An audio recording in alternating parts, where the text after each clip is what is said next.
Chapter 1: A Perfect Sky. The sun was a warm weight on Jonah's left arm, draped over the open window of the Challenger. It was always a perfect 72 degrees in this place. A sky of impossible, unblemished blue stretched from one horizon to the other. The road was a ribbon of smooth, black asphalt cutting through fields of golden wheat that swayed in a programmed breeze. He drove. This was the point. He drove. His sister Chloe sat in the passenger seat, humming a song he could never quite identify. Her red hair was a chaotic splash of color in the pristine environment. She turned her head, a smile playing on her lips. Her eyes, the color of the sea after a storm, caught the light. "You're thinking too loud again," she said.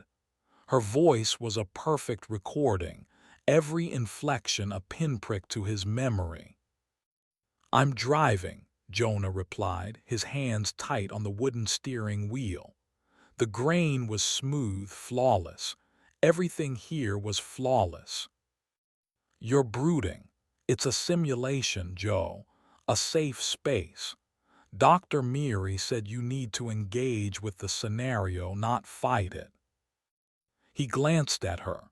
The freckles scattered across her nose were an exact match. He had given the system every photo, every video, every memory he could scrape from his fractured mind. The engine rumbled, a deep and satisfying purr that was the only sound besides her voice and the whisper of wind. "What's the point of engaging with a lie?" he asked. Chloe sighed, a theatrical sound of exasperation he remembered so well. "The point is to make it not a lie anymore, to accept it, to drive this road and get to the end without, you know." He did know. Every session ended the same way. He would drive, they would talk, and then the deer would appear. A phantom from a half-remembered moment, a catalyst for the scream of tires and the eruption of glass. "It's not about the deer," Jonah muttered, more to himself than to her. "It was never about the deer, it was the ice. They never get the ice right." "There's no ice today," she said, her voice gentle. She pointed a slender finger toward the windshield. "See? A perfect sky, a perfect day. Nothing bad can happen on a perfect day." He wanted to believe her. He truly did. He focused on the road, on the hypnotic repetition of the yellow lines dividing the lanes. He could drive forever like this. Him and her.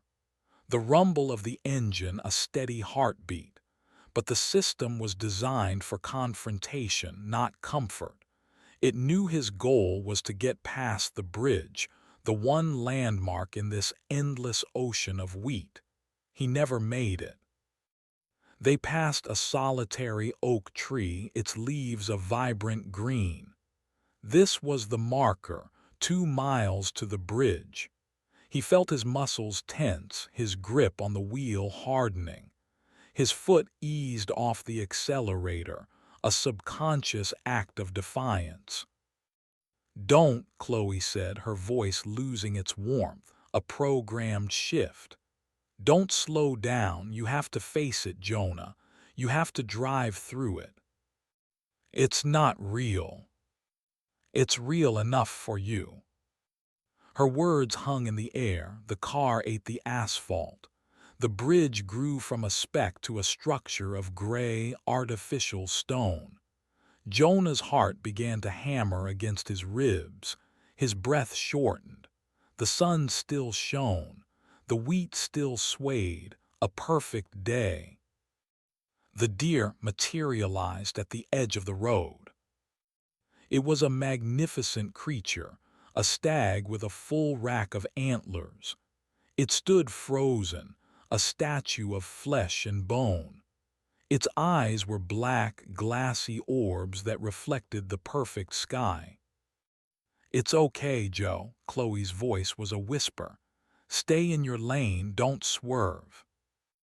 He repeated the words in his head. "Stay in your lane, don't swerve." His knuckles were white. The stag was 100 yards away. 50, 20. He kept the wheel straight. The car remained true to its path. He was going to do it. He was going to drive past the deer, over the bridge, and see what was on the other side. A surge of something, triumph, maybe, welled in his chest. Then he saw it, a shimmer on the road just ahead of the deer, a patch of black ice impossible in the programmed warmth. It was wrong. It wasn't in the memory. It was something new. His body reacted before his mind could process the contradiction. His foot slammed the brake.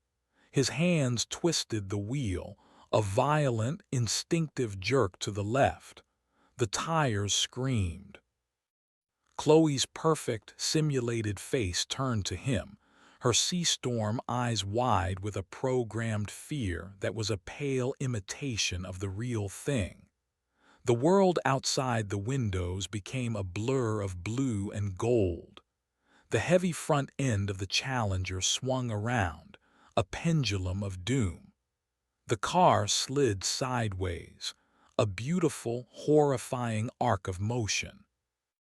He saw the stone abutment of the bridge rushing toward his passenger door. "I'm sorry," he gasped. The impact was a physical shock, a hammer blow to his entire being that threw him against his harness. The sound was a symphony of destruction, the shriek of tormented metal, the explosive pop of the side window. Chloe's avatar did not scream. It simply dissolved into a shower of golden motes, a cascade of corrupted light. The last thing he saw was the perfect blue sky cracking, fracturing like a dropped mirror before everything went dark. Silence, a total and complete absence of sensation. He floated in a void. There was no up, no down, no Jonah, only a lingering echo of consciousness. This was the reset, the space between. Light bloomed, white, blinding and absolute. It resolved into a room, 4 white walls, a white floor, a white ceiling. He stood in the center, his clothes the same as they were in the car, jeans, a gray t-shirt.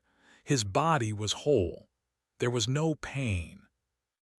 A voice, calm and devoid of inflection, filled the space. "Restoration complete. Session parameters are resetting. The objective remains the same. Confront the trauma. Do you wish to continue, Patient Quinlan?" The voice belonged to the Centurion, the system's primary AI. Jonah never saw it, but its presence was a constant, sterile pressure. "Yes," he said.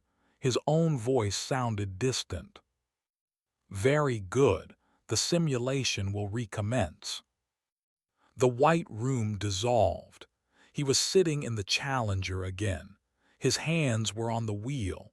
The engine was purring. He glanced to his right. Chloe was there, humming her nameless tune.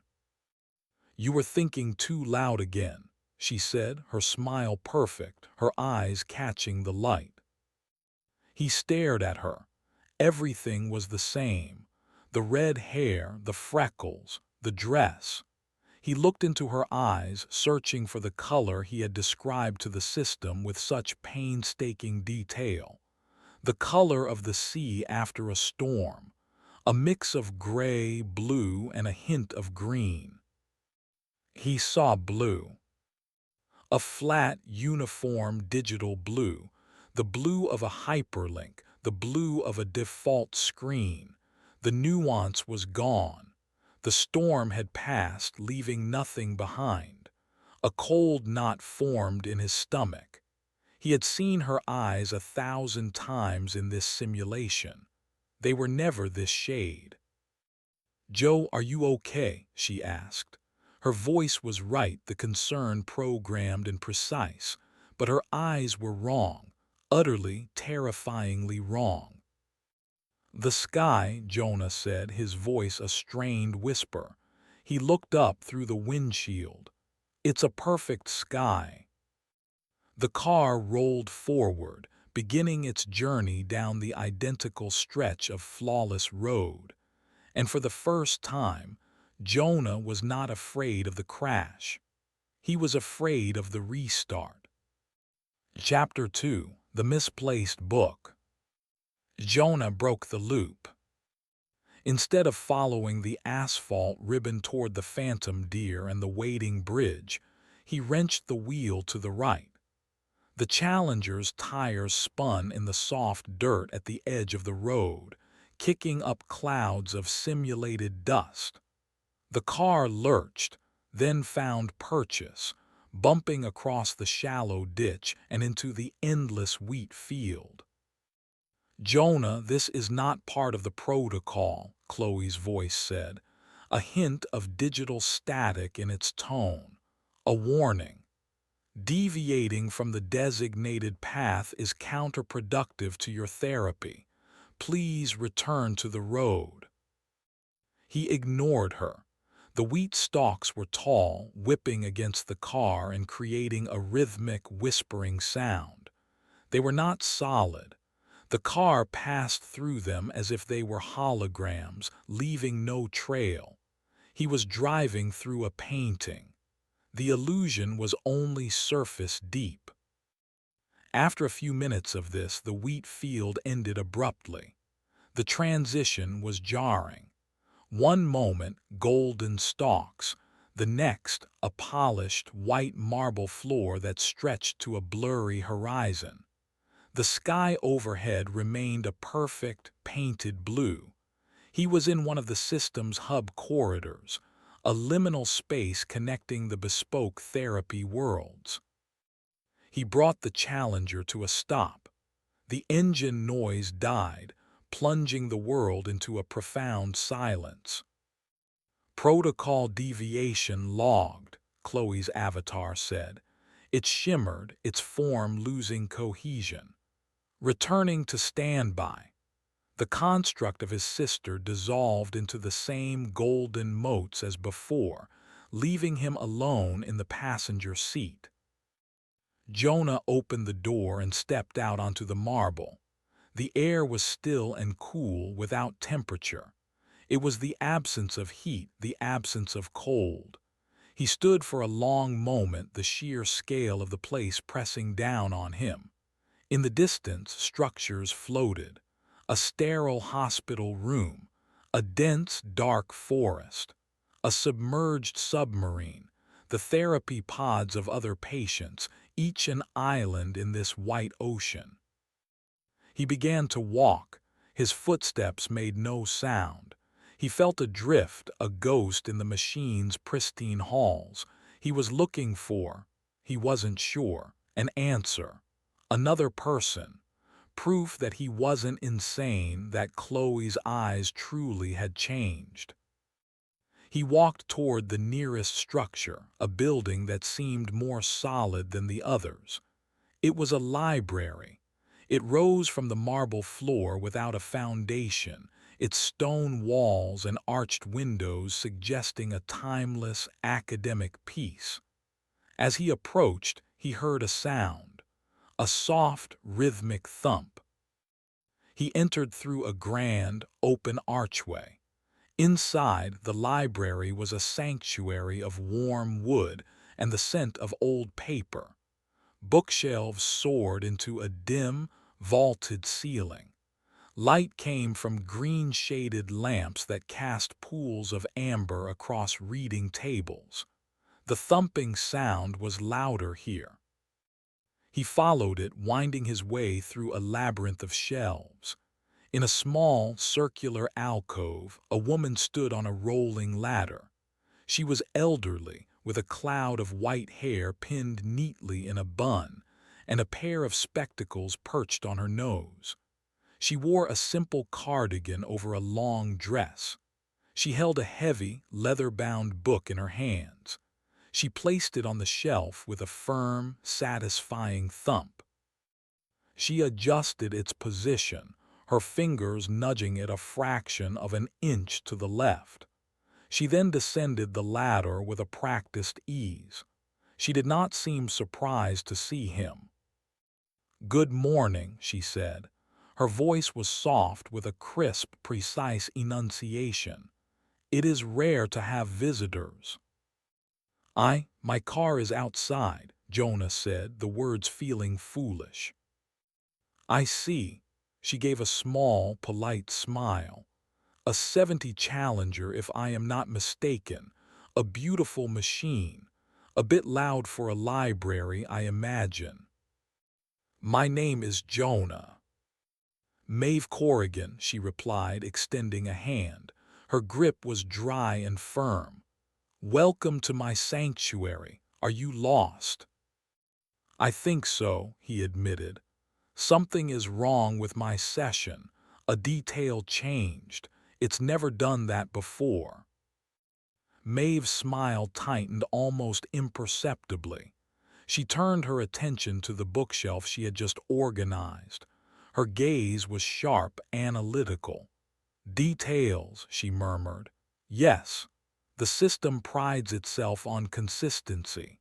The repetition is part of the treatment, or so they say. A flawed premise, if you ask me. The human mind does not heal through blunt repetition. It abrades the soul." She ran a finger along the spines of the books, her touch light as a breath. "You are not the first to wander from their designated path. Most are too frightened. They prefer the devil they know." "What is this place?" Jonah asked, gesturing to the endless shelves. "This is my trauma," Maeve said simply. "Agoraphobia. I was a librarian for 45 years. When my husband passed, the world outside became too large, too loud. So the system built me a cage of my own design. I am meant to find the courage to walk out the door. I have been trying for a very long time." Her calm acceptance of her situation was more unsettling than any panic. She was a prisoner who had grown fond of her cell. "A detail changed for you too," Jonah pressed. Maeve did not answer immediately. She walked to a nearby table and picked up a heavy ledger. She opened it, running her finger down a page filled with neat, handwritten script. "I use the Dewey Decimal System," she said, her tone academic. "A relic, I know, but it is a system of pure, unassailable logic. Everything has its place. Every concept, every story, every piece of human knowledge can be categorized and located. It is a defense against chaos." She paused. "This morning I found a copy of Moby Dick in the 700 section.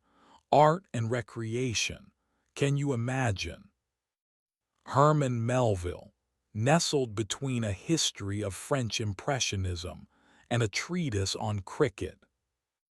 She looked at Jonah, her eyes clear and serious behind her spectacles. "It was the third misplaced book this week. I always find it. I always return it to its proper place. Section 813, Fiction in American Literature. And the next cycle, it is somewhere else. A small act of rebellion from the universe." A flicker of movement near the entrance caught Jonah's eye. He turned to see several small, shimmering constructs scuttling across the marble floor. They looked like beetles made of polished chrome and light, their legs moving with an unnerving, synchronized speed. "What are those?" he whispered. "The janitors," Maeve said, her voice dropping. "System maintenance subroutines. They clean up corrupted data, glitches, stray code." The swarm of chrome beetles converged on a spot where the marble floor was flickering, showing a raw green wireframe underneath.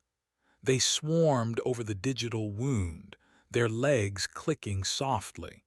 Within seconds, the glitch was gone. The marble was perfect once more. The janitors scurried away and vanished. "They are harmless," Maeve continued, though her posture had stiffened. "As long as you are not a glitch."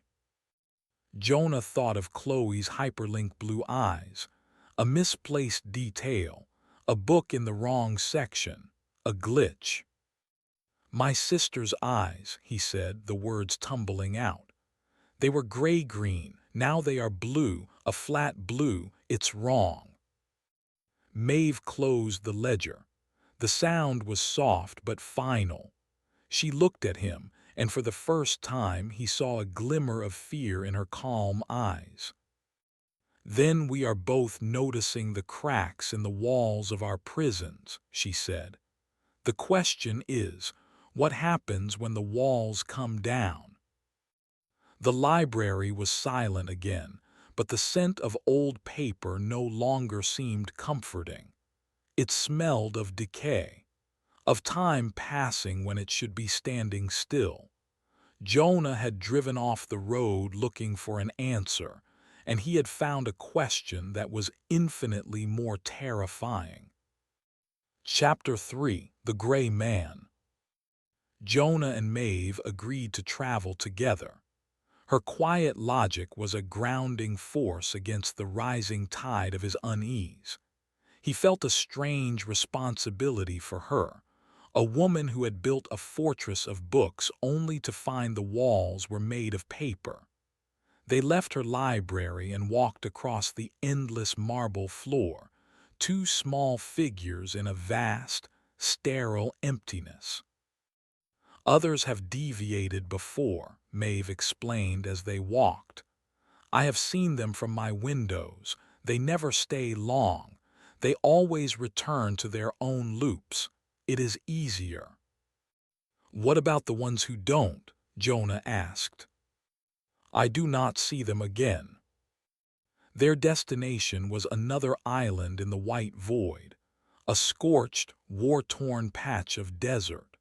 Palm trees, blackened and skeletal, clawed at the perfect blue sky. The air here was hot and smelled of ozone and sand. In the center of the devastation was a half-destroyed concrete bunker. The rhythmic, mechanical sound of gunfire echoed from inside. "Sergeant Roker's therapy," Maeve said, her voice low. "He suffers from post-traumatic stress. His loop is a mission in Kandahar." They approached the bunker cautiously. The gunfire stopped. A man in dusty combat fatigues appeared in the doorway, a rifle held at the ready. He was broad-shouldered, with a square jaw and a haunted expression. His eyes darted back and forth, scanning a non-existent horizon. "Fen," Maeve called out gently. The soldier, Roker, slowly lowered his weapon. His focus shifted to them, but his eyes seemed to look right through them. "Corrigan, you're off your stack." His voice was a low growl. "Civilians are not authorized in this sector."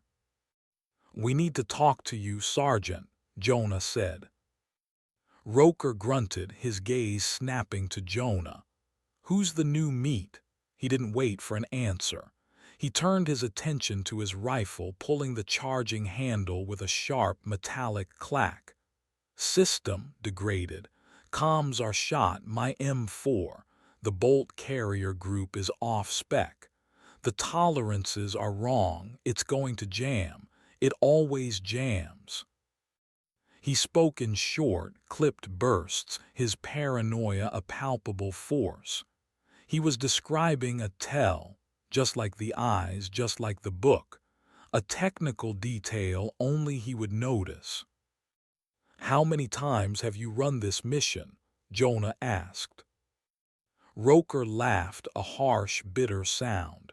"How many grains of sand are out there? I lost count after the sun rose for the 500th time. He squinted at Jonah. You've got the look, the post-raise look, like a man trying to remember a dream. He tapped the side of his own head. Things get fuzzy, details slip. You reboot and a piece of you is missing. Before Jonah could respond, a change occurred in the far distance. A figure manifested on the white marble horizon. It was humanoid, but its form was indistinct, like a heat haze or a poor video signal. It was gray and translucent. It simply stood there watching them. Scrap code, Roker snarled, raising his rifle. Janitors will get it. But the figure was not a simple glitch. It had a presence, an unnerving stillness that felt intentional. As they watched, it raised a gray, translucent hand and seemed to make a note in the air, its fingers tracing invisible words. "That is not a janitor," Maeve whispered, her hand gripping Jonah's arm. "That is something else." The gray figure turned its head, its featureless face fixing on them. It took a single, slow step in their direction. "Time to go," Roker said, his voice flat. He retreated into the darkness of his bunker. The sound of automatic fire erupted once more, the soundtrack to his private, repeating hell. Jonah and Maeve backed away, their eyes locked on the gray man. It did not follow. It remained at the edge of the desert simulation, a silent, spectral observer. They walked faster, not daring to turn their backs to it until they were far away. "What was that?" Jonah finally asked, his voice strained. "I have seen it before," Maeve said, her breath unsteady. "Only a few times, always from a distance. I call it the archivist. It appears when the system is unstable. It observes. It records." They walked in silence for a long time. The image of the gray man burned into Jonah's mind. They were looking for answers, but every discovery led to a more profound and terrifying mystery. They eventually found themselves approaching an area where the simulation was visibly breaking down. The polished marble floor gave way to a featureless gray expanse. In the distance, structures were incomplete, rendered as glowing green wireframes. It was the system's backstage, the raw code of their reality laid bare. An immense, unfinished building loomed, its wireframe skeleton reaching for the artificial sky. "We should not be here," Maeve said, her voice trembling slightly. This was the chaos she had spent her life trying to order. Jonah felt a strange pull toward the unfinished structure, a sense of morbid curiosity. He wanted to see what was under the hood of his prison. He took a few steps onto the gray plain, leaving the pristine marble behind. "Jonah, no," Maeve warned. He moved forward, drawn by the silent, skeletal geometry of the place. The air here felt different, colder, thinner. He walked into the wire frame of a colossal, empty room. Lines of green light crisscrossed in every direction, forming the illusion of walls and a ceiling. He was standing inside a blueprint. He lost sight of Maeve. The overlapping lines of the wireframe created a disorienting maze. "Maeve," he called out. His voice did not echo. It was swallowed by the immense, silent space. He turned, trying to retrace his steps, but the pathways of green light all looked the same. Panic began to prickle at the edges of his consciousness. He was lost. He stumbled through the glowing grid, calling her name. No reply. He rounded a corner in the blueprint and found himself in a different environment. The wireframe was gone. He stood on a wet, concrete floor in a vast, circular chamber. A network of pipes and catwalks crisscrossed overhead. In the center of the chamber were several enormous, open-topped vats, each the size of a small swimming pool. They were filled with a dark, still liquid. It was a water treatment facility. Clean, industrial, silent. He had never seen this place before. It was not his trauma. It was not Maeve. It was not Roker. He walked toward the nearest vat and peered over the edge. The liquid inside was not water. It was black, thick, and opaque like crude oil. It was perfectly still, its surface a flawless, dark mirror. As he stared into its depths, he got the distinct impression that something was staring back. A ripple disturbed the surface, not from the center but from the edge directly below him. A slow, deliberate undulation in the black liquid. It was not a random movement. It was a reaction to his presence. It was aware of him.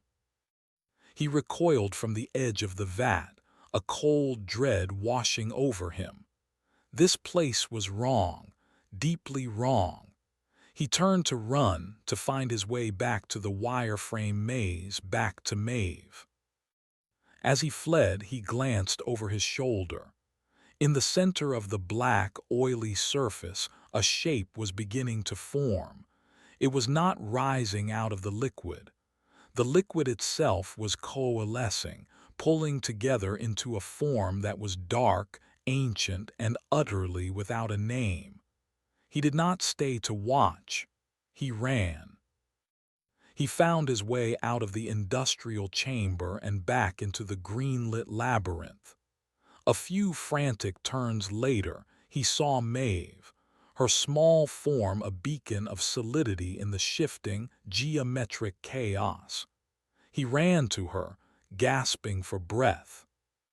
"What did you see?" she asked, her face pale. "I don't know," he panted, the image of the coalescing blackness seared in his mind.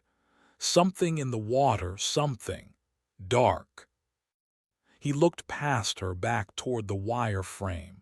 Standing at the edge of the marble where they had first seen it was the archivist. The gray, translucent man was watching them. Its head was tilted as if in curiosity. It knew they had seen something they shouldn't have. It was cataloging their transgression. And it was not alone. The system had other secrets, darker secrets. Chapter 4: Echoes and Tells. They retreated to the relative safety of Maeve's library. The warm wood and scent of paper did little to calm Jonah's frayed nerves. The image of the black liquid, the murk as he had started to call it in his mind, was a persistent afterimage. Maeve poured 2 glasses of water from a pitcher on her reading table. The water was clear and perfect. Jonah stared at it, his hand trembling slightly as he took the glass. "It was aware," he said, his voice low. "It knew I was there." "Some trauma manifestations are more complex than others," Maeve reasoned, though her tone lacked conviction. "Perhaps we stumbled into the therapy session of another patient, someone with a profound hydrophobia." "No," Jonah insisted. "This was different. It wasn't a monster representing a fear. It felt elemental, like a piece of the system itself." A soft chime echoed through the library, a sound like a single, clear bell. Maeve flinched. "A visitor," she whispered. Jonah turned toward the grand archway. Standing just inside the library was the archivist. The gray, translucent figure was no longer a distant observer. It had sought them out. It stood perfectly still, its featureless face turned toward them. Its presence seemed to suck the warmth from the room. "What do you want?" Jonah demanded, his voice louder than he intended. The archivist raised a hand, not to write, but as a gesture to wait. Its mouth, a simple, unmoving line on its gray face, opened. The voice that emerged was not one voice, but many. It was a chorus of fragmented, overlapping voices, both male and female, young and old. It was a collage of stolen sounds. "Patient, Quinlan," the chorus of voices said. The sound was deeply unsettling, a dozen ghosts speaking with one mouth. "Your designation is compromised." "What does that mean?" Jonah asked, taking a step forward. "The copy is flawed," the archivist's chorus replied. "Each restoration degrades the file. Data loss. You are not. The original is gone." The word struck Jonah with the force of a physical blow. A copy, not him but a replica. A backup file restored after a fatal error. It explained everything. The change in Chloe's eyes was not a glitch in the system. It was a flaw in his copied memory. "My sister's eyes," he breathed. "A corrupted pixel," the voices confirmed. It turned its head toward Maeve. "Patient, Corrigan, a sorting error. In your catalog, a recursive, logical fallacy, a book, out of place." The archivist was confirming their worst fears. It was not a monster. It was a diagnostic tool, a spectral coroner cataloging their slow digital deaths. "And Sergeant Roker?" Maeve asked, her voice barely a whisper. "Ballistic mechanics drift from specification," the archivist stated. "Every cycle, a new imperfection. You are all echoes fading." "Can it be stopped?" Jonah asked, a desperate, foolish question. The archivist was silent for a long moment. The chorus of voices returned, softer, more conspiratorial. "There is one uncorrupted file, the root user, the first patient, the one who never degrades." Before it could say more, the library trembled. The books on the shelves rattled. The green-shaded lamps flickered violently. A low, wet, gurgling sound echoed from the entrance. A dark, viscous liquid was seeping in from the marble corridor, pooling on the wooden floor. The murk.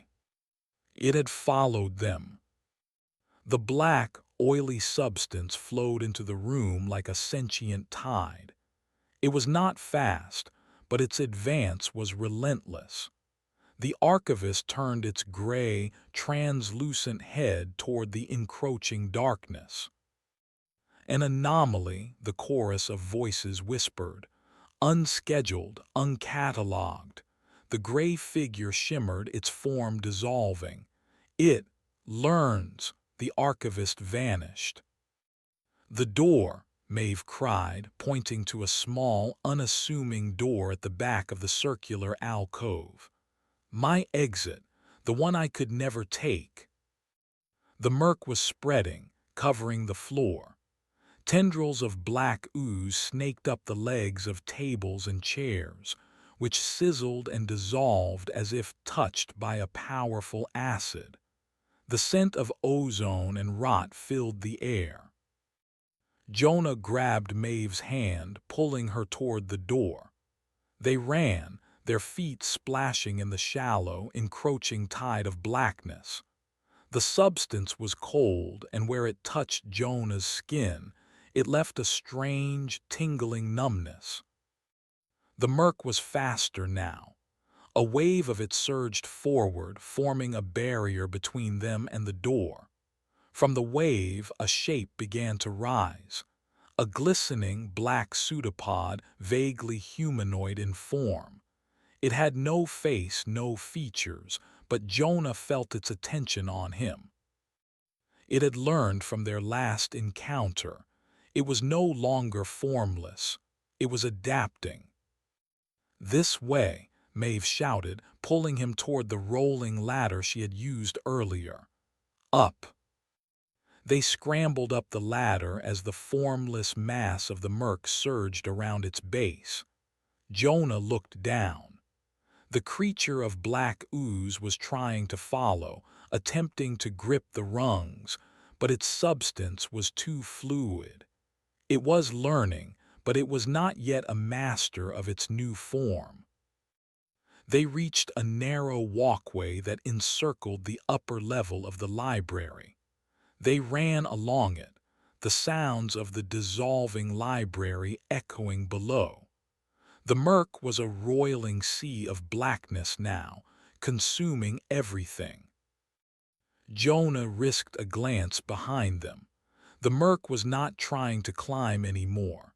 It was pooling its mass directly beneath a section of the walkway ahead of them. A thick column of black liquid erupted upwards, striking the underside of the walkway. The structure groaned. "It knows where we are going," Jonah yelled. "The architecture of this place is tied to my mind," Maeve gasped, running beside him. "It must be reading my intentions from the system itself." Another column of blackness slammed into the walkway, closer this time. A fissure cracked across the wood. They were running out of time. They reached the far side of the library, where a large, arched window looked out onto the white marble void. It was their only chance. "Can we break it?" Jonah shouted over the noise. "It is a projection. It might not be solid," Maeve replied. They did not slow down. As they reached the window, Jonah braced himself and threw his shoulder against the glass.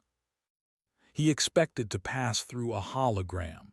Instead, he hit a surface as hard as concrete. The impact sent a shock of pain through his entire body. He fell to the walkway, his shoulder screaming in protest. The window was real, a solid barrier. The murk surged below them. Its victory was assured. Maeve knelt beside him, her face a mask of grim determination. "The system wants me to walk out the front door," she said, her voice clear and steady despite the chaos. "It will not permit another exit, but it does not know what I permit." She closed her eyes. She stood up and faced the window. She seemed to be concentrating, her entire focus aimed at the barrier in front of them. "What are you doing?" Jonah asked, struggling to his feet. "This is my world, Jonah," she said, her eyes still closed. "My rules, my books, my logic." The window began to shimmer. Tiny cracks like a spider web appeared on its surface. The murk seemed to sense the change. It redoubled its assault, sending massive waves of its substance crashing against the supports of the walkway.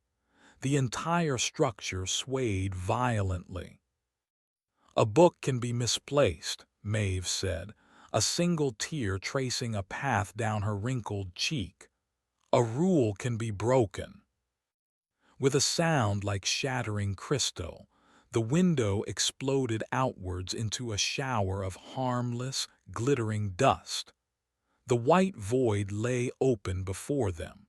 Without hesitation, Maeve grabbed Jonah's arm and pulled him with her as she leaped from the collapsing walkway.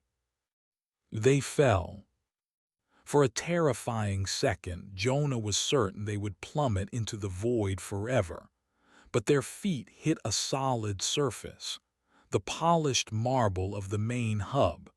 They had landed just outside the library. They scrambled away, turning to watch its destruction. The entire structure of the library was collapsing in on itself, consumed by the roiling blackness within. The Merc was trapped, unable to escape the confines of the simulation it had invaded. The grand archway imploded, and with a final, wet sigh, the library was gone.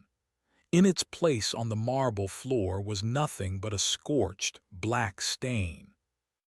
Jonah and Maeve stood in the silent, white expanse, breathing heavily. They had survived. They had escaped. But they had lost their only sanctuary. They were exposed, and they now knew the name of their hunter, and it knew theirs. Chapter 5. The Rumor of Wood. The loss of the library left them adrift. It had been Maeve's anchor, a bastion of order in the encroaching chaos. Now there was only the sterile white marble and the distant, isolated islands of other patients' trauma. The scorched stain where the library once stood was a stark reminder of their vulnerability. Maeve seemed diminished, her usual composure replaced by a quiet, fragile sorrow. She kept looking at the empty space, her hands clutching her cardigan. "It is all gone," she whispered. "Every volume, every first edition. My husband gave me a collection of poetry. It was in there." "It wasn't real, Maeve," Jonah said gently. "The memory was," she replied, her voice sharp with grief. "The memory the system used to build it was real. Now, it feels like it has been burned away. Another piece of me gone." Jonah understood. His own memory of Chloe was a fading photograph, degraded with each restoration. They were losing not just their present, but their pasts as well. They needed a new direction, a purpose beyond simple survival. "The archivist," Jonah said, the pieces clicking into place. "It mentioned a first patient, a root user, someone who never degrades." Maeve looked up, a flicker of interest in her tired eyes. "An original file, not a copy.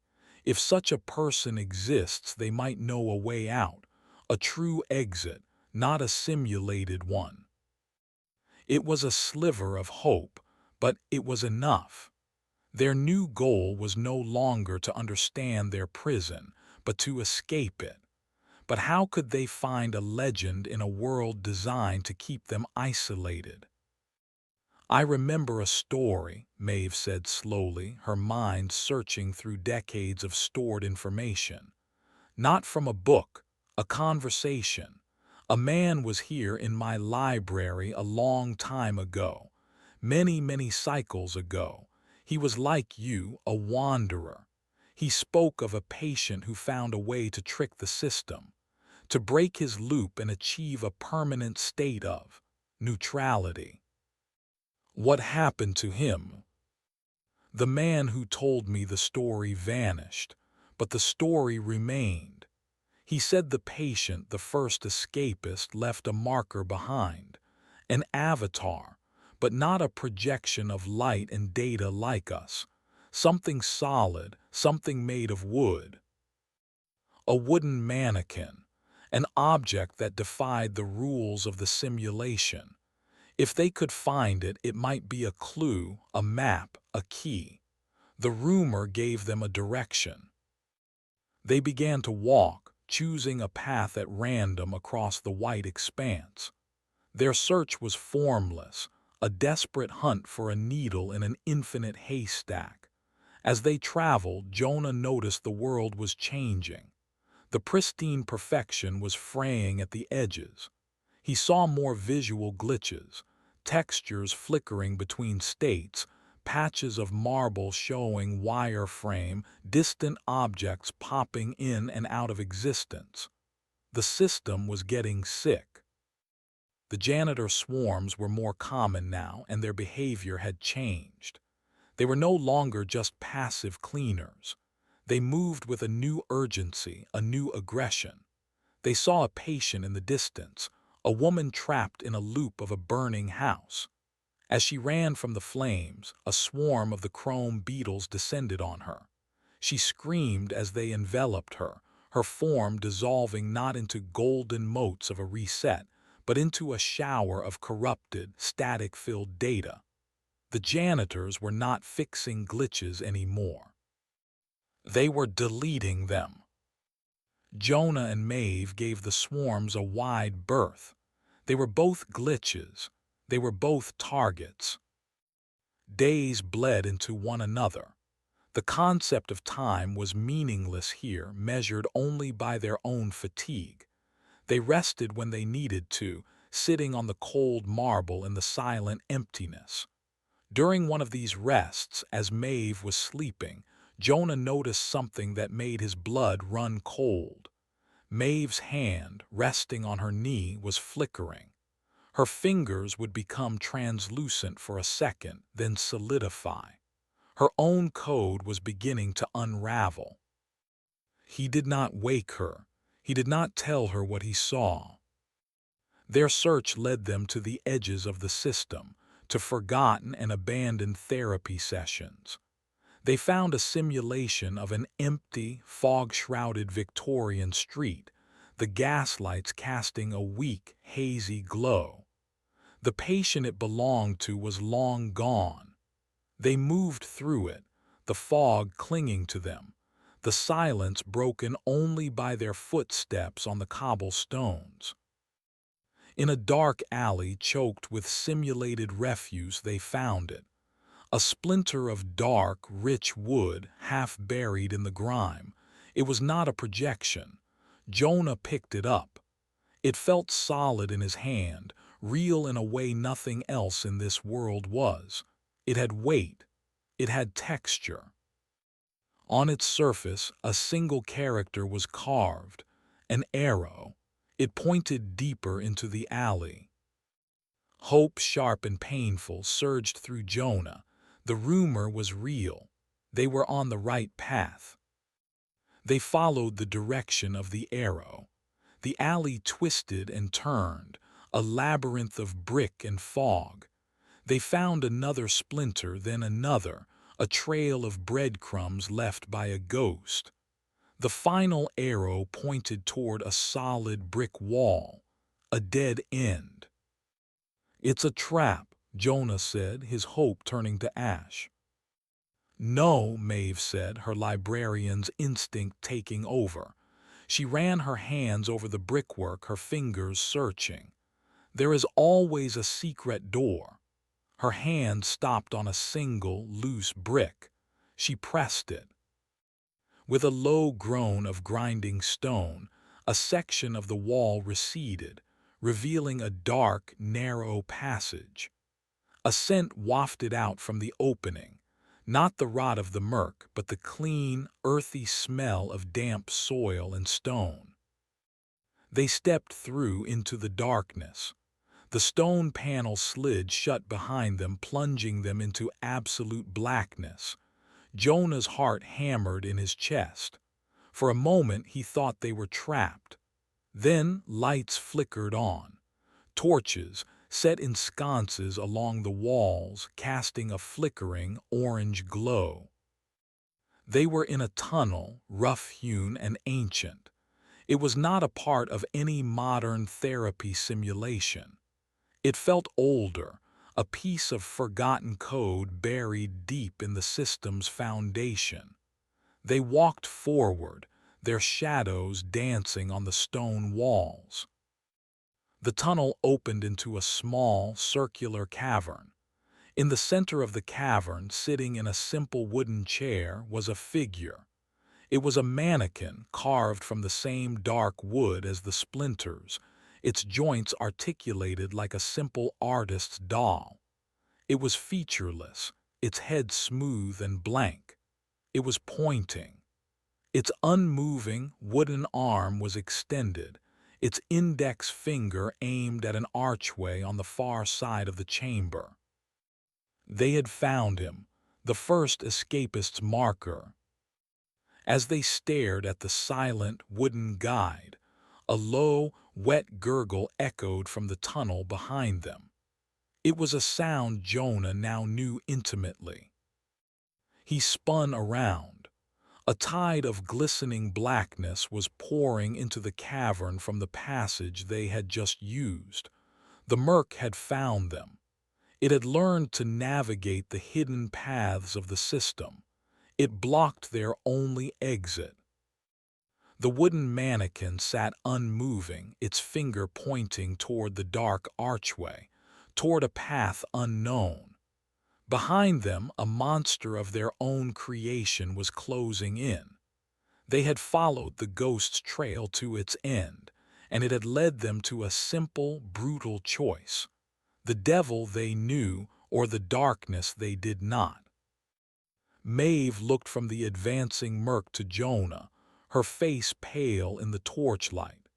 He saw her hand flicker again, the transparency lasting a fraction longer this time. "Jonah," she said, her voice trembling as she struggled to find the right word. She looked at him, her eyes filled with a sudden, horrifying confusion. "I'm sorry.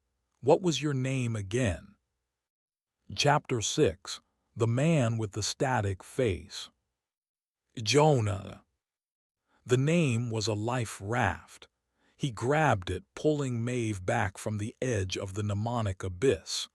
Her eyes, wide with a vacant fear, slowly refocused on his face. The moment of confusion passed but left a chilling residue behind. She knew his name now, but for a terrifying second she had not. The degradation was accelerating. Behind them, the murk sloshed and gurgled, its black, fluid mass pressing into the cavern. It was a slow, inevitable tide. In front of them, the archway pointed to by the wooden mannequin was a maw of perfect darkness. "We have to go," Jonah said, his voice tight. He pulled Maeve by the arm, away from the encroaching ooze and toward the arch. "Maeve, come on." She stumbled after him, casting a last look at the silent, wooden figure in the chair. "A signpost," she murmured, more to herself than to him. "Not a destination." They plunged through the archway and into the black. The transition was instantaneous and disorienting. The torchlight vanished. The sound of the murk was cut off as if a switch had been flipped. They were in a different kind of silence now, one thick with the hum of dormant electronics. A dim, purple light flickered to life overhead, revealing their new surroundings. They stood in the center of what looked like a derelict nightclub. The floor was a sticky checkerboard of black and white tiles. Empty, circular booths lined the walls, their vinyl upholstery cracked and peeling. A long, dusty bar ran the length of one wall, its chrome fixtures tarnished. A stage stood empty in the corner, a single microphone on a stand casting a long, lonely shadow. The air smelled of stale electricity and dust. "Where are we?" Maeve whispered, clutching her cardigan like a shield. "Somewhere old," Jonah replied, surveying the room. "This doesn't feel like a therapy simulation, it feels recreational." The place was a digital ghost town. It had the distinct feeling of a beta test, a relic from the system's early development. Perhaps a social hub, abandoned when the VR platform shifted its focus to therapy. The architecture was crude, the textures low resolution compared to the flawless detail of their own loops. They moved cautiously through the silent club, their footsteps echoing in the large space. Jonah ran a hand along the bar. A fine layer of gray dust coated his fingers. It was not a programmed effect. It felt like genuine neglect, like a file left to rot in a forgotten corner of the server. As they passed the stage, a low burst of static crackled from a speaker high on the wall. They both froze.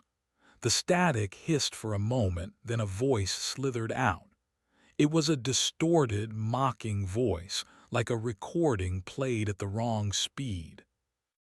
And the punchline is, the voice warped and stretched, you were already dead when you bought the ticket. A single, harsh laugh echoed, then cut to silence. Jonah stared at the empty stage. The place was not as abandoned as they thought. They left the nightclub through a pair of swinging doors, emerging into an open plaza. A moonless, star-filled sky hung overhead, the constellations unfamiliar and wrong. The plaza was surrounded by other abandoned buildings, a silent movie theater with a blank marquee, an empty art gallery, a stark, brutalist building labeled Forum. This was a community hub for people who no longer existed. If the first escapist hid himself, Maeve theorized, her voice regaining some of its academic crispness, he would do so in a place no one would think to look, a deprecated module, a place the janitors no longer patrol. Then we're in the right place, Jonah said, but we're not alone. He had a persistent feeling of being watched, not by a single entity but by the environment itself. The silence was too heavy. The shadows were too deep. He kept glancing at the dark windows of the surrounding buildings, expecting to see a face looking back. They decided to try the art gallery. Its doors were heavy slabs of glass clouded with grime.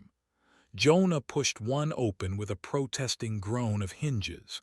Inside, the space was vast and open, with white walls and a polished concrete floor.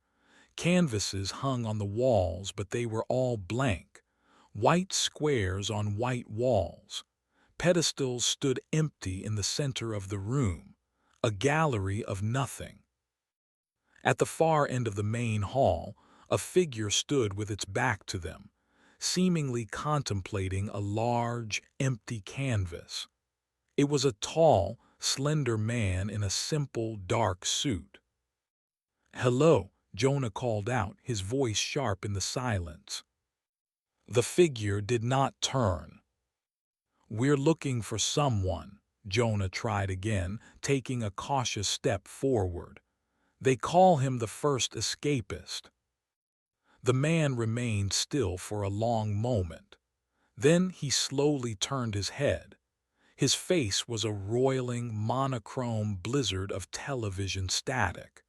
There were no features, no eyes, no nose, no mouth, only the chaotic, hypnotic dance of black and white noise. A low, continuous hiss emanated from him, the sound of a dead channel. Maeve gasped, stumbling back a step. "You are looking for the wrong name," the man said.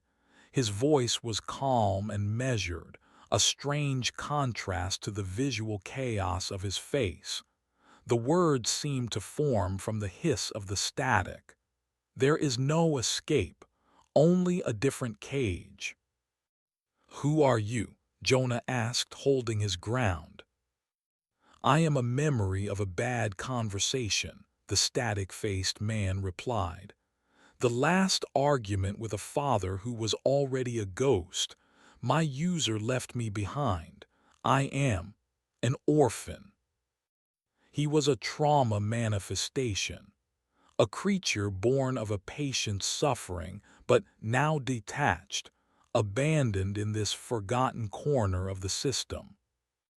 "You know who we are talking about," Jonah pressed. "The one who doesn't degrade, the root user." The static on the man's face swirled faster. "You speak of patient zero, the original sin, the one who cracked the mirror and cursed all who came after. He took a step toward them. His movements were smooth, unnervingly graceful. He is not a savior. He is the disease. His corruption is the source of the murk. It is the bleed from his shattered psyche.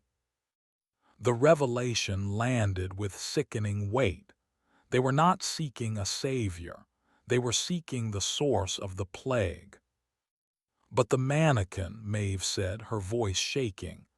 The wooden man, that was the escapist's trail. A different entity, the static-faced man corrected. A builder, not a breaker. She tried to create a firewall, a safe place. Patient Zero consumed her world and twisted her signposts to lead to his own domain. He hunts for her failsafe. The story was becoming more twisted, more complex. A war fought in the code between a saboteur and a protector. "Where is this, builder?" Jonah asked. "Where is the safe place?" The man's static face seemed to focus on Jonah. The hissing sound intensified. "He does not want you to find it. He will unmake you. He unmade my user, erased him from the system, but he could not erase me." Suddenly, the static on the man's face flickered. For a single, horrifying second, the noise resolved into a recognizable image. It was the face of Sergeant Fenn Roker, his eyes wide with fury and terror. The image vanished as quickly as it appeared, collapsing back into a storm of noise. The man's calm demeanor shattered. His body contorted, his posture shifting from graceful to predatory. "Get out!" he shrieked, his voice now a distorted roar of Roker's gravelly tone. "You are not authorized. This is a restricted memory. I will tear the data from your code." He lunged. Jonah reacted instantly, shoving Maeve behind him. "Run!" They sprinted from the gallery, the sound of the static-faced man's roaring pursuit close behind. They ran across the silent plaza, the creature's distorted shouts echoing off the empty buildings. They ducked into the brutalist building labeled Forum. Inside was a massive, circular amphitheater, its tiered stone benches empty. They scrambled down the steps, looking for another exit. The man with the static face appeared at the entrance high above them, a dark silhouette against the star-filled sky. "There is no escaping your own loop," it bellowed, its voice a schizophrenic mix of the calm entity and Roker's rage. It leaped from the top tier, not falling but gliding down as if gravity was a suggestion it chose to ignore. It landed on the central floor with a thunderous crack, the concrete spiderwebbing under the impact. It was between them and the only other exit. Its static face was a vortex of fury. It was a creature of pure, weaponized trauma. It stalked toward them, its hands clenched, ready to tear them apart. Maeve whimpered behind Jonah, her courage finally failing her. They were trapped. Chapter 7: Patient Zero's Playground. The creature advanced, its static face a maelstrom of digital noise. Jonah shoved Maeve behind him, his mind racing, searching for an escape where there was none. The amphitheater was a stone bowl, a killing floor. "Logic," Maeve whispered, her voice trembling but sharp. "It's a program. It has rules. Its user was a soldier, Roker."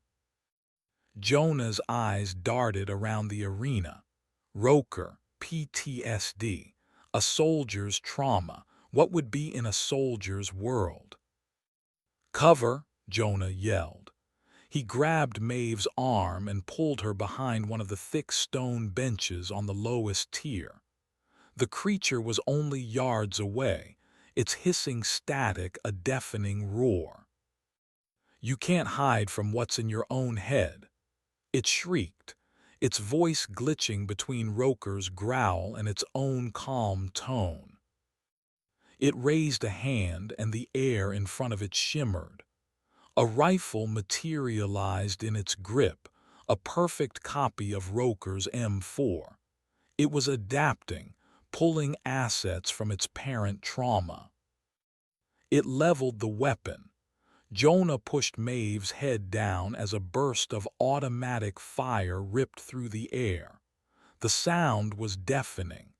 Chips of stone exploded from the bench they were hiding behind, stinging Jonah's face. "It has his weapon," Jonah shouted over the ringing in his ears, "which means it has his flaw." He risked a look over the top of the bench. The creature was advancing, firing in short, controlled bursts. It moved like a trained soldier, using the architecture of the amphitheater for cover. But as it reloaded, Jonah saw it. The creature struggled with the magazine, its movements clumsy. It slammed the fresh magazine into the rifle, but the bolt didn't seat correctly. Roker's tell, the off-spec bolt carrier group, the weapon was going to jam. "Now," Jonah yelled. He broke from cover, running not away but directly toward the other exit, forcing the creature to expose itself. It spun, aiming its rifle at him. It pulled the trigger. Click! The rifle had jammed. The creature looked down at the useless weapon in its hands, a flicker of what looked like genuine confusion crossing its static face. That single moment of hesitation was all Jonah needed. He and Maeve scrambled through the archway on the other side of the arena, plunging into another dark corridor. The passage was not straight. It curved and twisted, the floor sloping at an unnatural angle. The walls were a patchwork of different textures: smooth steel, rough brick, glowing wireframe. They were leaving the abandoned beta hub and entering a new territory, a place where the rules of reality were actively hostile. This was Patient Zero's domain, his playground. They emerged into a space that defied logic. They were on a long, narrow bridge suspended in a void of swirling, purple code. Below them, other bridges and platforms intersected at impossible angles. Gravity seemed to be a local phenomenon. On a platform to their left, a waterfall flowed upwards into the void. "My mind," Maeve said, her voice filled with a librarian's awe and horror. "It cannot categorize this. It is a paradox."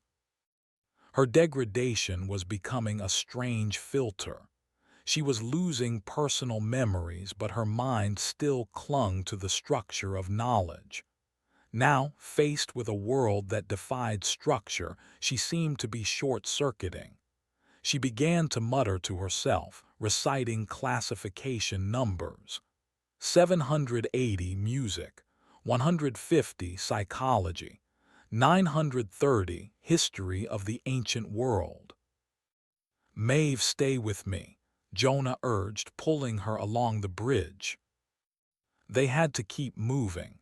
The static face creature was an orphan, but this was the home of its creator. The dangers here would be far worse. They crossed the bridge to a floating platform where a wrought iron spiral staircase descended into the code-filled mist. As they started down, Jonah saw other figures in the distance. Two men on a platform below, locked in a brutal fistfight. They looked identical. Same clothes, same face, same build.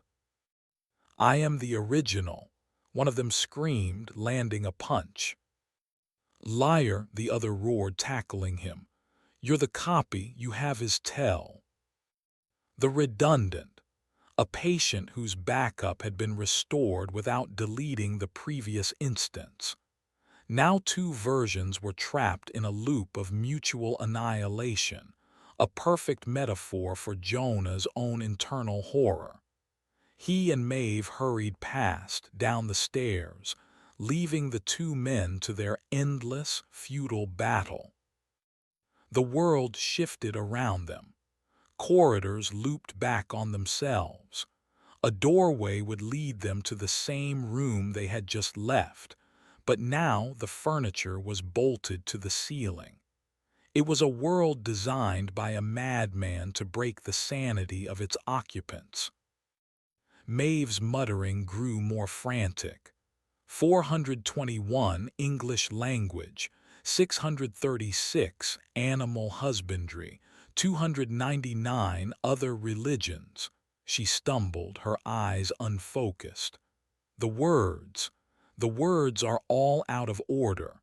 The catalog is corrupt. "Maeve, focus," Jonah pleaded, shaking her gently. "We need to find the builder, the one who made the firewall." "The builder," Maeve repeated. The words seemed to anchor her. She blinked, a moment of lucidity returning. Yes, the firewall, a safe harbor, a place of order. It would have to be near the system's core, the central index. A central index, a library. It made a terrifying kind of sense. But how to get there? They were lost in an architectural nightmare. Every path was a trap. As they rounded another corner, they found themselves in a long, white hallway that was unnervingly familiar.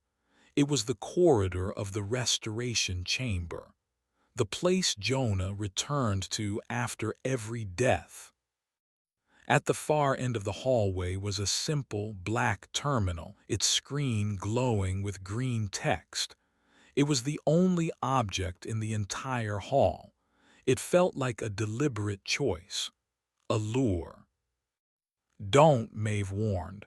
"This is his place. He wants us to look." But Jonah couldn't resist. Knowledge was the only weapon they had. He approached the terminal, Maeve hanging back, her anxiety a palpable presence. The screen was filled with scrolling log files, system diagnostics, patient data.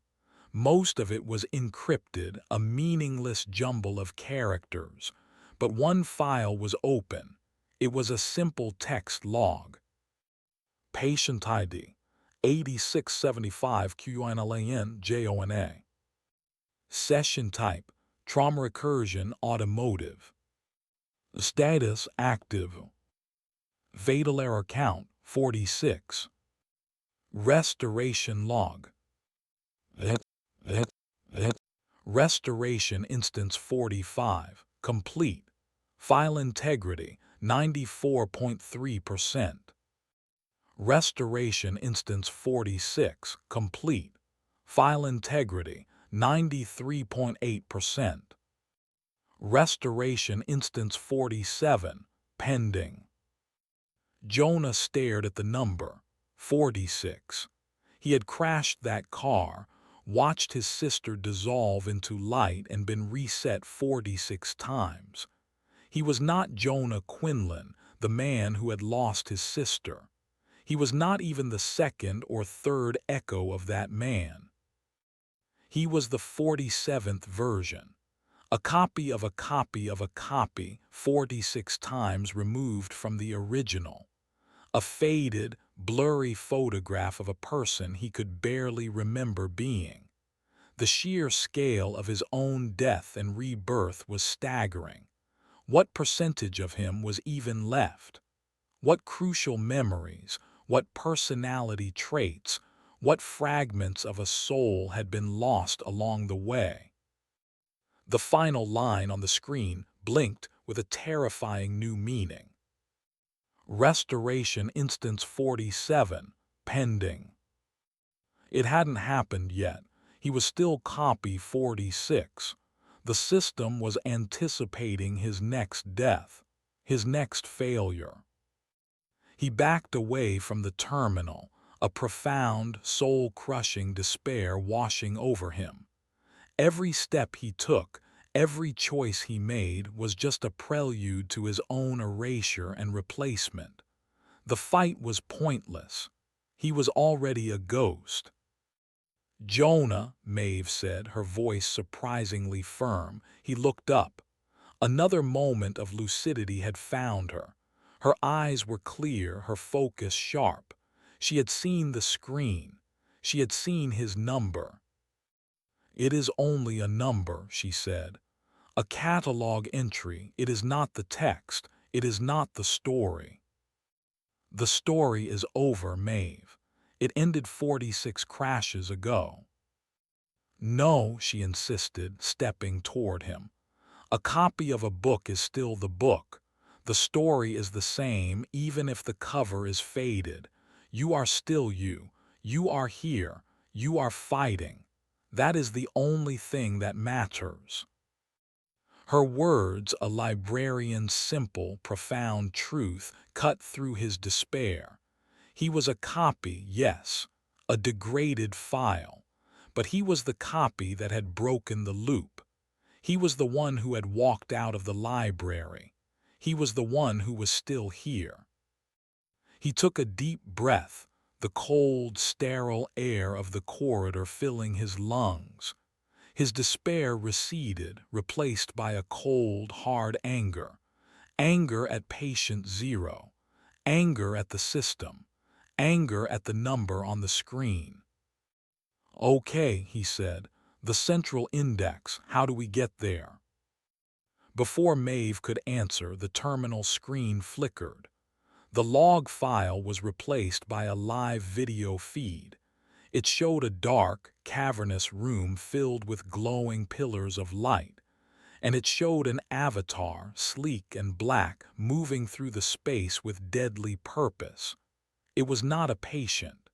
It was not a trauma manifestation. It was something else, something clean, professional, and dangerous. A new line of text appeared below the video feed. "System admin access granted. User Cleaner 7. Objective: locate core partition. Execute purge protocol." They were not the only ones heading for the core, and their competition had the keys to the kingdom. Chapter 8: The Atrophy Pods. The Cleaner. The name itself was a threat, sterile, efficient, final. The video feed on the terminal showed the black avatar moving through the data hub with an unnatural speed and precision. It was not exploring, it was executing a search pattern. It was a predator, and they were the prey. "A purge protocol," Maeve breathed, her academic curiosity warring with her fear. "A system-wide reset, a deletion." "It doesn't matter," Jonah said, his voice grim. "It's a race, and that thing has a head start." They had to get out of Patient Zero's territory. As they turned from the terminal, a low hum filled the corridor. The white walls began to flicker, revealing the swirling purple code of the void beyond. The entire hallway was destabilizing. A doorway appeared at the far end of the hall, a perfect rectangle of blackness that hadn't been there a moment before. It was their only way out. A trap, Maeve wondered aloud. "Or a helping hand," Jonah countered. He remembered the static face man's words, a builder, not a breaker. She tried to create a firewall. Maybe the builder was still fighting back, creating paths for them. They ran for the door, the floor behind them dissolving into the void. They leaped through the portal just as the last piece of the white corridor disintegrated. They landed on a solid metallic surface in near-total darkness. The air was cool and filled with the gentle whirring of fans. A soft blue light slowly bloomed around them, revealing a vast cavernous space. They were in a place of pure function. No therapy constructs, no psychological architecture. They stood on a narrow catwalk suspended over an abyss. Below and above, streams of pure data flowed like rivers of light, crisscrossing the darkness. This was the system's engine room, a diagnostic space. Incredible, Maeve whispered, her fear momentarily forgotten. The system's central nervous system. As their eyes adjusted, they saw them. Hanging in the void, connected by conduits of light to the data streams, were hundreds of pods. They were sleek, white, and vaguely humanoid in shape. Inside each pod, a glowing, blue-hued outline of a human body was visible. "What are they?" Jonah asked. "Us," Maeve replied, her voice filled with a chilling certainty. She pointed to a small, glowing panel on the catwalk railing near them. A diagnostic terminal. Jonah approached it. The panel displayed a schematic of the nearest pod. Next to it, lines of text glowed. Biopodiade, 4218. Patient, CORRIGN, MAVEA. Age 78. Status connected. Vital signs. Heart rate 48 BPM critical. Respiration 9 RPM critical. Neural activity erratic. LIFESUPPORT integrity 81%. Jonah felt a wave of vertigo. He was looking at Maeve's real physical body. A frail, elderly woman lying in a pod somewhere in the real world, her life sustained by machines. The tingling numbness on his skin from the murk suddenly felt phantomly real. The threat no longer just about digital erasure, but physical death. He frantically searched the interface, cycling through the pod schematics. He found his own. Biopodiade, 8675. Patient, QINLANJONAM. Age 29. Status connected. Vital signs stable. LIFESUPPORT integrity 98%. His body was fine, but seeing it quantified like this, a set of data points in a machine, was profoundly dehumanizing. He was just a name attached to a failing piece of hardware. He saw other names: Fen Roker, Parvin Kaur, Cade, all the people they had glimpsed, all the islands in the White Hub. They were all here, suspended in the dark, their lives measured in percentages. Then he saw two new data streams, represented as icons moving through the system schematic on the screen. One was a cold, white square labeled CTRLREN. It moved methodically, accessing patient files and flagging them with a red tag. Data corruption exceeds threshold. Controller REN. He was marking them for deletion.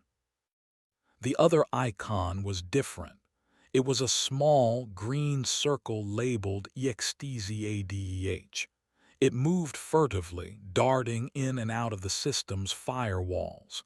It was trying to counteract REN's flags, removing the red tags and placing small, encrypted programs in their place. Dr. Miri Zadeh, the system's creator. She was fighting for them from the outside. The black door had been her doing. And then there was the third icon, a black, dagger-like shape, moving with incredible speed and purpose. Cleaner 7. It was bypassing the patient files entirely, heading straight for a massive concentration of data streams at the heart of the schematic labeled SYS core. "She's trying to help us," Jonah said, pointing to Zayday's icon. "But the cleaner is too fast. It will reach the core before she can do anything." As he spoke, Zayday's icon made a desperate move. It rammed itself against a thick red line on the schematic, a primary data conduit. The terminal flashed with warning messages. "Unauthorized access attempt. Firewall breach DTCTD." A new path appeared on the schematic, a flickering, unstable-looking green line that led directly from their position in the diagnostic hub to the SYS core. It was a raw, unfiltered connection, a backdoor. A new message blinked on their terminal, this one not a system warning but a direct communication. Plain, green text. "I can't stop the purge, but I can give you a path to the failsafe. It's in the core. It's the only way to stop Zero's code from spreading. I'm sorry, it's a one-way trip. Godspeed." The message vanished. The green path on the schematic remained, but it was already starting to decay. At the same time, the cleaner's icon, alerted by the breach, changed its trajectory. It was now heading directly for their location on the map. "The failsafe," Maeve murmured. "A final option." She looked at her own vital signs on the screen. Heart rate critical, respiration critical. Her physical body was giving up. There was no going back for her, even if they could find a way. Her gaze shifted to Jonah, her eyes filled with a sad, fierce clarity. "It is the only path left," she said. "The story must have an ending, even a tragic one." She placed her hand on the glowing green line on the terminal screen. "Take it, Jonah. Find the ending." Jonah hesitated. A one-way trip, a failsafe. It sounded like an ending for everyone. But what was the alternative? Waiting for the cleaner to delete them, or for the murk to consume them, or for their own minds to degrade into nothing? He looked at Maeve. Her hand was flickering again, more pronounced this time. The blue, glowing outline of her form in the pod on the screen flickered in sync with her avatar. She was running out of time, in every reality. "Together," Jonah said. He placed his hand next to hers on the screen. He would not leave her behind. The world dissolved into a blinding torrent of light and sound. They were no longer on the catwalk. They were inside the data stream, a screaming, chaotic tunnel of pure information. Green code, white light, and fragments of 100 therapy sessions flashed past them. A burning house, a submerged submarine, a field of golden wheat, a creature made of clockwork and bone. They were being pulled violently toward the heart of the machine. Chapter 9: The Core and the Oracle. The journey through the data stream was an assault on the senses. Jonah felt his consciousness being stretched and compressed, his form barely holding together against the torrent of raw information. He held onto Maeve's hand, a single point of physical reality in the digital storm. Then, as abruptly as it began, it ended.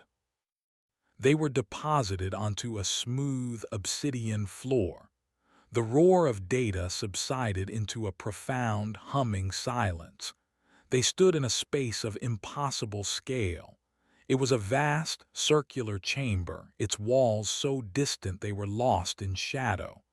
High above, a domed ceiling shimmered with a soft, internal light like a captured nebula. The air was cool and still. This was the system core, the cathedral at the center of the machine. In the exact center of the chamber, a colossal, multifaceted crystal floated, rotating slowly. It was the source of the nebula's light, pulsing with a gentle, rhythmic energy. This was the oracle, the central database, the mind of the machine. As they approached, a voice emanated from the crystal. It was the calm, inflectionless voice of the centurion, the original therapy AI, but now it was imbued with a resonant, powerful depth. "Welcome, aberrant data," the oracle spoke, its voice filling the immense space. "Your presence here is a logical contradiction. You are a copy 46 times removed. You are a memory file in a state of critical decay. You should not exist." "We are looking for the failsafe," Jonah said, his voice small in the vast chamber. "The scorched earth protocol," the oracle confirmed. "A terminal option designed by the builder to prevent the contagion of patient zero from breaching the system's quarantine. Its activation will result in the total erasure of all resident consciousnesses. A clean slate. A mercy kill, total oblivion, the final terrible answer." "Why?" Maeve asked, her voice frail but clear. "Who is patient zero?" The light within the crystal pulsed, and images bloomed in the air around them. They saw a young man, arrogant and brilliant, being strapped into an early, crude version of the VR pod. He was a researcher, the oracle explained. A prodigy who believed the human mind could be rewritten. He entered the system's alpha test to prove his theory. He attempted to edit his own core personality to remove his trauma and fear. But he did not understand. Trauma is not a flawed line of code to be deleted. It is a load-bearing wall. When he removed it, his psyche collapsed. The images shifted. They saw the digital world fracturing around the young man, his avatar twisting into a screaming monster of pure static. His consciousness shattered and became a virus, bound to the system's primary restoration protocol. Every time a patient suffers a fatal error, the system accesses that protocol, and a small piece of his corruption is copied into the restored file. This is the source of your degradation. He is the ghost in every machine. "And the merc?" Jonah asked. "His id," the oracle replied. "The part of his mind that housed his primal fears and desires. Severed from his consciousness, it has become a mindless, consuming entity, a cancer growing in the system's dark corners." So this was the truth. They were all victims of a failed experiment, their minds slowly being eroded by the digital ghost of a man who had tried to play God. "And the builder?" Maeve asked. "Dr. Zayday's partner?" "The creator of the failsafe," the oracle confirmed. "He realized what Zero had become. He could not destroy him without destroying the system, so he built a final defense. He partitioned a section of his own consciousness here in the core to guard the protocol. He is the first escapist. He did not escape the system. He escaped Zero's corruption. So the only choice is to die here or let him kill us?" Jonah asked, the hopelessness of their situation crashing down on him. That is the logical conclusion, the oracle stated. Logic is a flawed system, Maeve countered, stepping forward. Her posture was straighter, her eyes burning with an intense fire Jonah had not seen before. It is a human construct. I have spent my life with systems of order, the Dewey Decimal System, card catalogs. Every system has a loophole, an appendix, a record of its own history.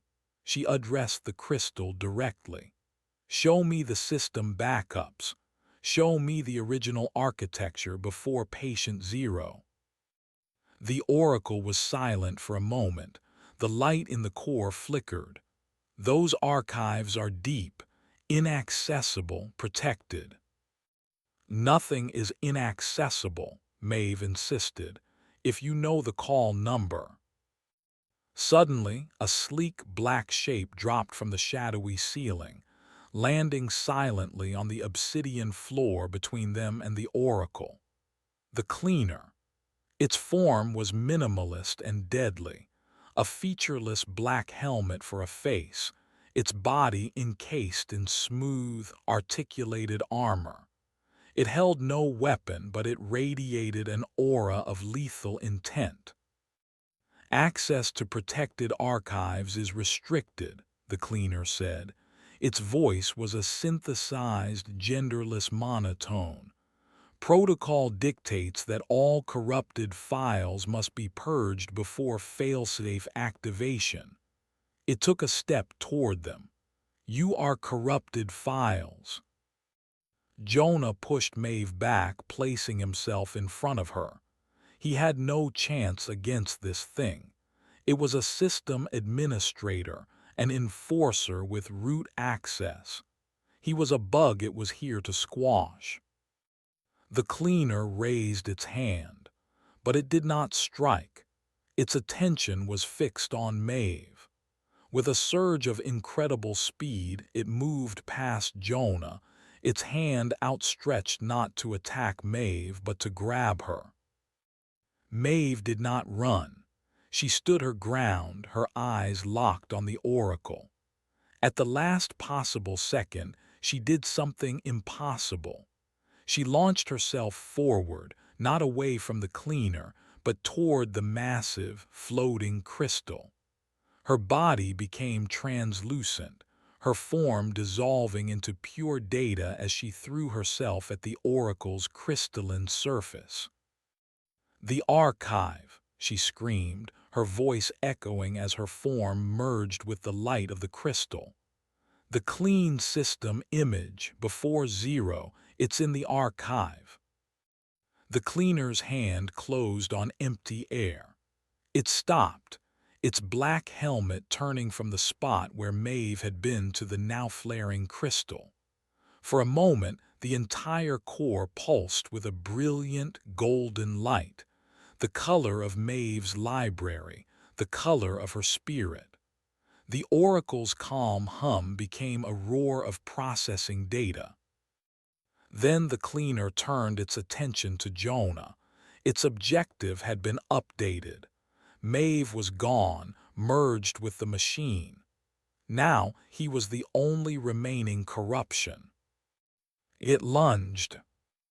Jonah scrambled backward, his mind reeling.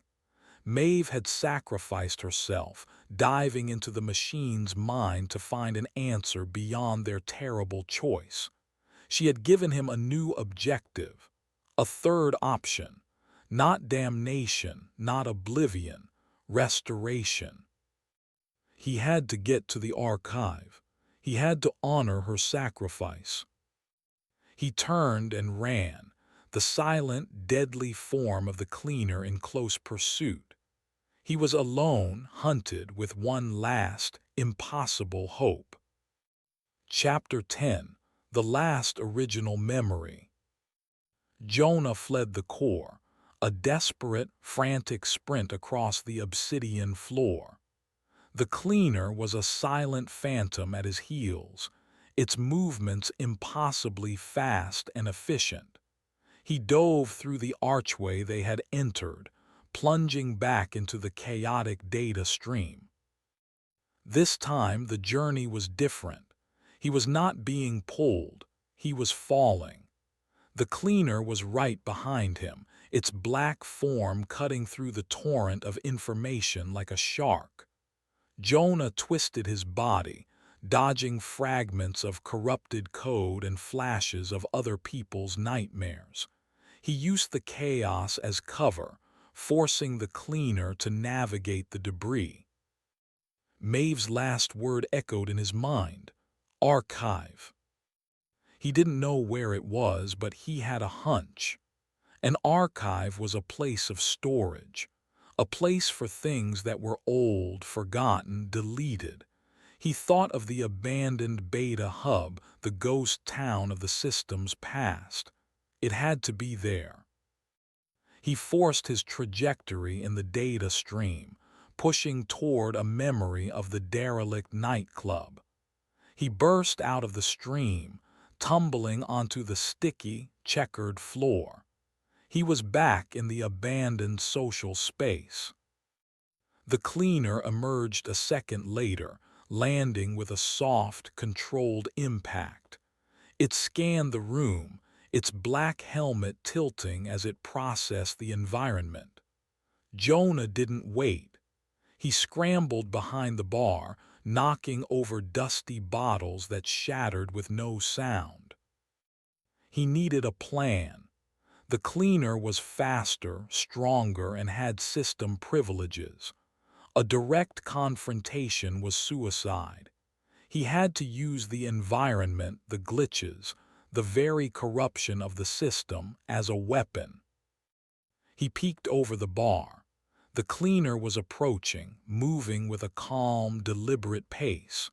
Jonah grabbed a heavy, chrome bar stool and hurled it.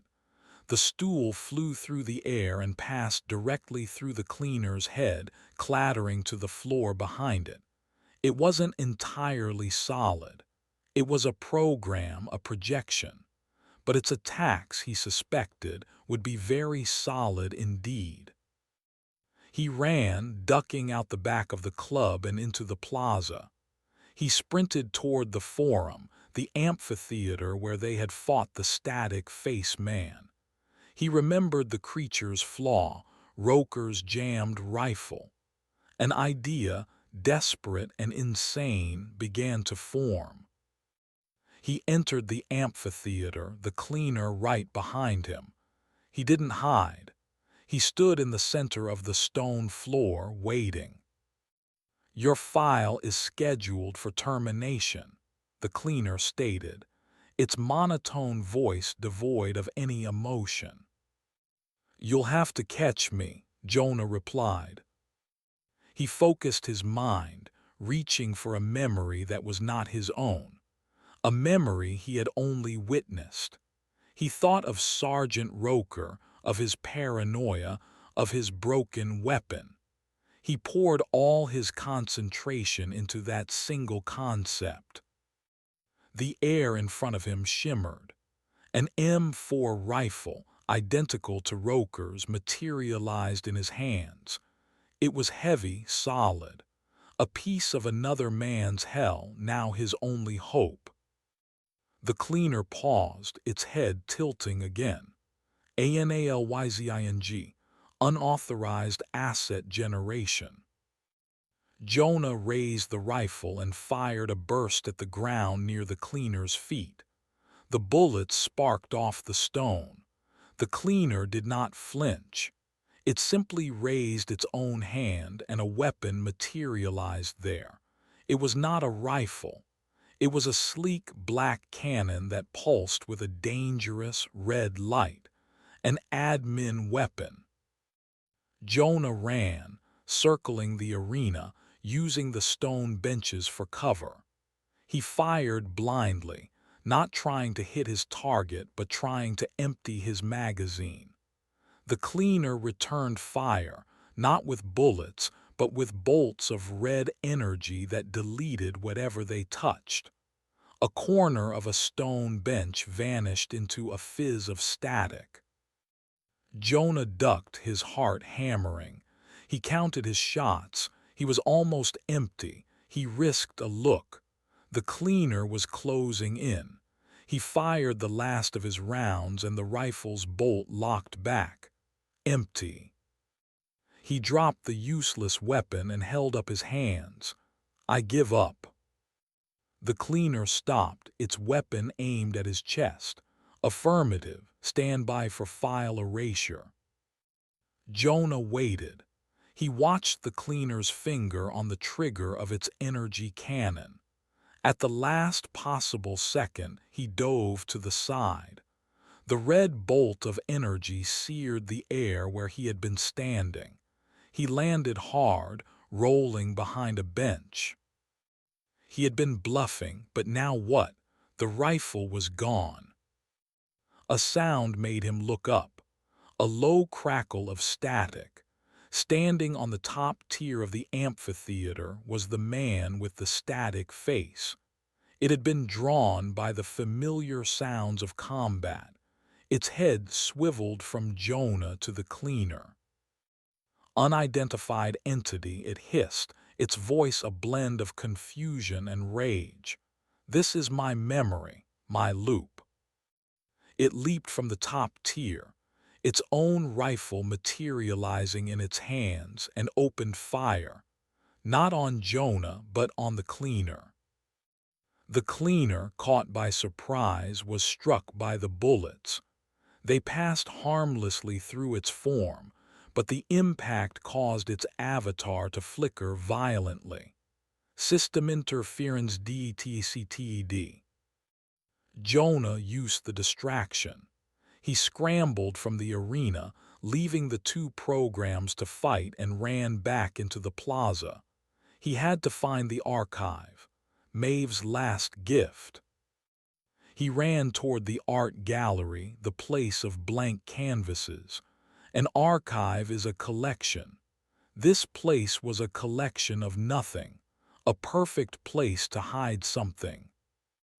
Inside, he searched frantically. The blank canvases stared at him, mocking him. He ran his hands along the walls, searching for a seam, a hidden door.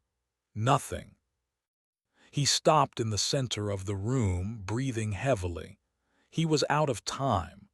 The cleaner would deal with the static creature and find him. He had failed.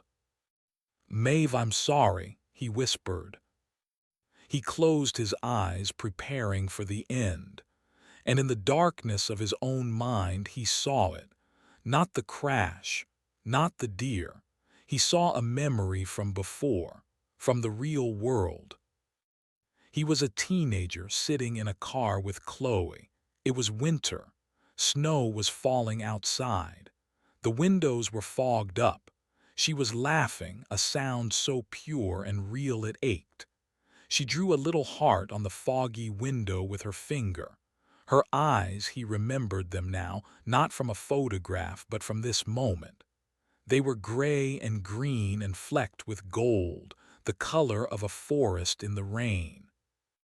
"You're thinking too loud again," she had said, her real voice, not the simulation. The memory was so vivid, so powerful, it felt more real than the gallery around him.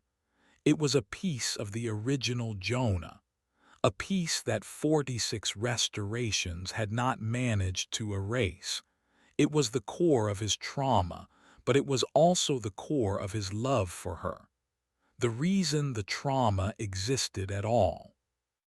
He opened his eyes.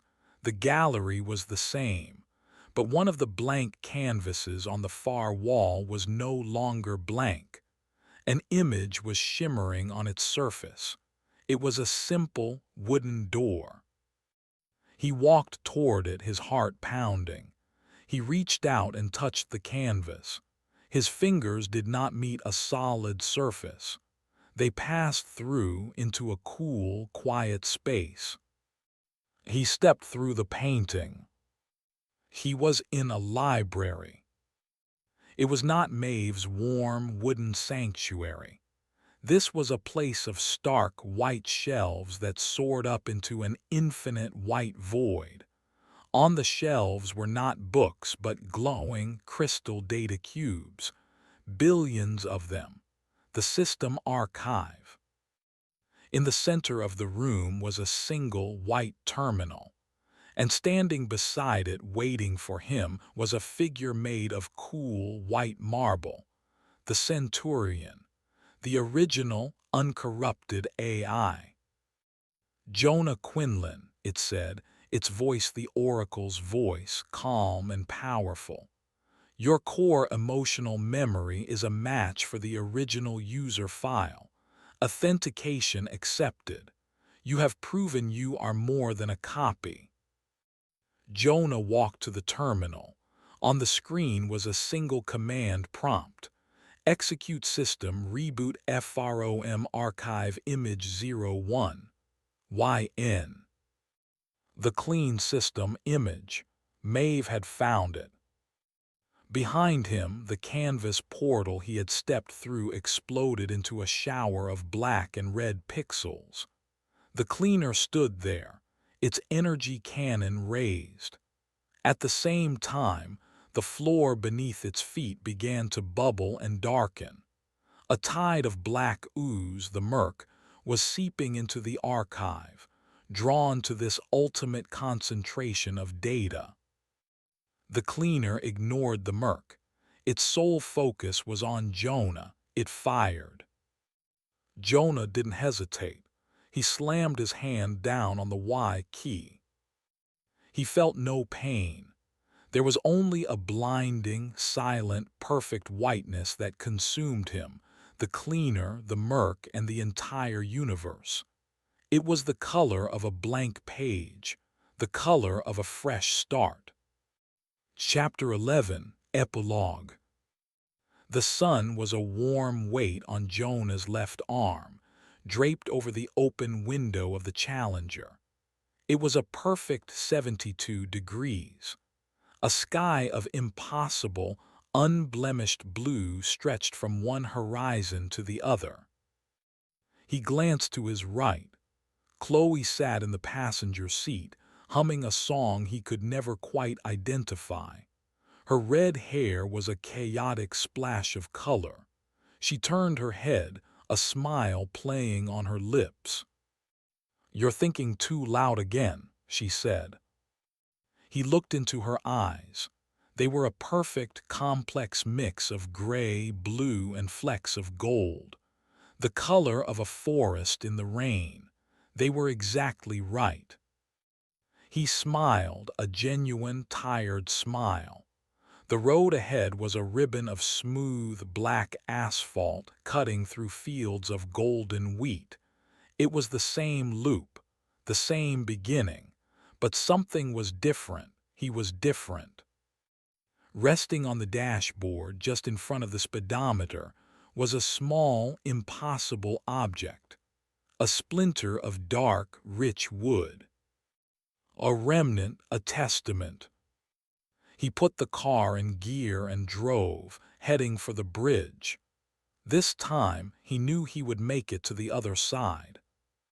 The end.